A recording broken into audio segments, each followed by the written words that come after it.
This segment is sponsored by Mattson Financial Services. What does high net worth mean in today's economy, where owning a car, a house, maybe 2 cars, and a healthy 401k might push your net worth into a tax bracket considered high net worth, at least to the government? Well, if that's you and you're nearing retirement, what are you supposed to do? Joining us today to discuss are Taylor and Laurel Stewart. They are the husband and wife team from Mattson Financial Services, a firm that's been helping people retire successfully for decades. You could also boy, I make that sound like, you know. You can also catch them on their radio show, Money Mentors. All right, it is good to have you here. What does high net worth mean? Well, I think like you were talking about there, a lot of people might think, oh, I'm not high net worth. Well, it's about your taxes, right? What does the government, what do they consider as high net worth when you're taxing, you know, and taking out of your 401ks? Are you in that 22% tax bracket or starting to get in the 30? And that's just, you know, the federal side. So what about the state of Michigan adding in 4.25% tax on that too? And now you're like, okay, for every dollar I take out, there's 26 or 30% that's going to the government. Well, and then income brackets for Medicare as well are different than what they are for your federal tax bracket. So everybody's got a different definition of what high net worth means. And I think really as you know, a person who's, you know, eventually someday going to retire, everybody's got a different idea of what that means. So it's really kind of, you know, relevant to your particular situation. Does everybody need to fret over and plan for taxes, or only the wealthy people? Everybody. Oh, everybody. Yep.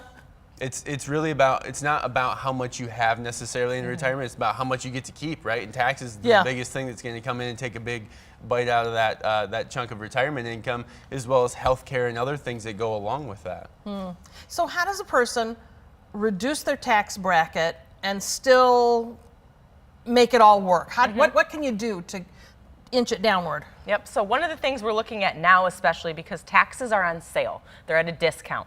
And what we mean by that is the Trump administration, love them or dislike them, doesn't matter, we're talking about taxes here. So we are in lows. And now what happens in 3 more years, this whole plan sunsets. So at the beginning of 2026, we're gonna be in some new tax brackets. So right now we're looking at this to say, okay, if nothing happened, we're in 12%. Likely by the time 2026 rolls around, that 12% is going to bump up to 15%. So you can just see how that 3% is really going to make a difference. So what we start looking at is saying, okay, let's look at your different qualifications of money.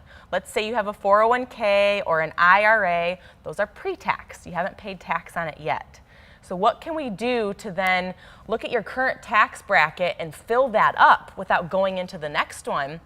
And what we do is we're reducing your tax from later on, like when you're in your, you know, 70s and you're dealing with RMDs, those required minimum distributions. Yep. So we might look at Roth conversions today. Yes, you're going to pay the tax on it. It's going to count as income. Fill up like that 12% tax bracket without going to 22, and then you don't pay the required minimum tax that you have to later on in life. Just one strategy to look at. Okay, let's talk about everyday millionaires. Like, well, first of all, what is an everyday millionaire? I'd say somebody that, you know, we see it quite often. We're very lucky with the industry we've got here in Grand Rapids. We've got great corporations like Gordon Foods, Steelcase, you name it. And they've done a really good job with their plans in accumulating these dollars. You know, their middle income, they've, you know, maybe have $1.5 million in their 401k, but it's all pre-tax. And so we need to make sure that we start shuffling some of those dollars around so we fill up those other tax qualifications as far as those buckets of money go to provide more of that income. And we see it all the time. Yeah, because what are some of the challenges? They're different, I imagine. They've lived kind of normal lives, right? And then, fortunately for them, have this nice nest egg. What are some of the challenges that they can face in retirement? One big challenge, honestly, that I see is on the emotional side is it's okay to spend this money. That's what we've accumulated it for. And sometimes that's really hard for people, especially if you don't have a plan in place. There's a lot of uncertainty. There's a lot of stressors out there. We've got high inflation and tax talk, and healthcare continues to go up. And so if you don't have that plan, it doesn't really give you the warm and fuzzies when it comes to retirement. So having that plan in place, first and foremost, is paramount. All right, get those warm and fuzzies. Good information. Okay, now, if you want one of those enhanced retirement plans from Mattson Financial, they have a special offer for you.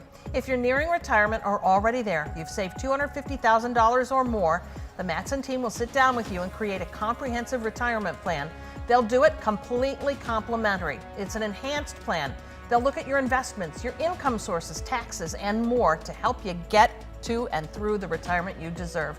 You need to reserve a spot now by calling 800-536-8907. Thank you. Thank you for having us.